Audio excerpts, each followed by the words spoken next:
baru kali ini nangisin yang jadi tersangka.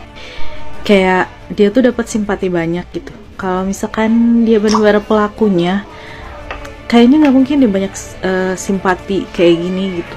Terus dia berani menatap wartawan, dia berani ngomong ke wartawan kalau misalnya dia tuh nggak bersalah, dia tuh difitnah, dia tuh dipaksa. Karena dia yakin kalau misalnya dia tuh bukan pelakunya, kalau misalkan dia dibela gitu, itu akan membuktikan kalau dia tuh benar-benar bukan pelakunya gitu.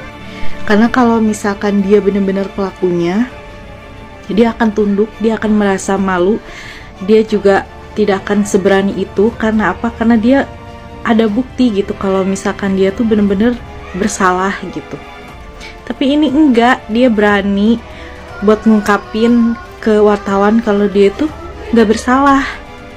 Berarti dia tuh cukup yakin, cukup kuat kalau misalkan dia dibela, dia dibuktikan dia tidak bersalah, ya dia tidak bersalah gitu loh.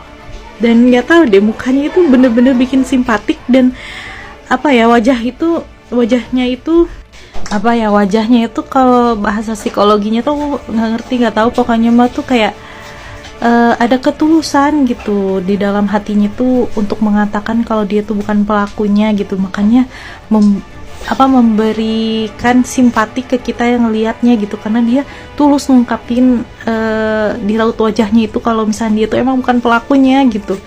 Ngerti nggak sih? Ya aku lagi sih tuh, lihat dari tadi dia FYP tuh ditagisin mulu. Kasihan kalau misalkan dia memang bukan pelakunya gitu.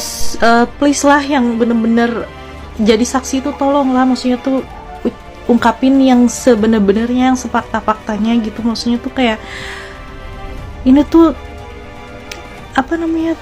mengorbankan kehidupan orang lain gitu. Maksudnya tuh kayak hidup seseorang itu akan hancur sehancur-hancurnya gitu. Kok tega gitu kalau misalnya saksi ini benar-benar kalau dia nggak ngungkapin kejujurannya gitu.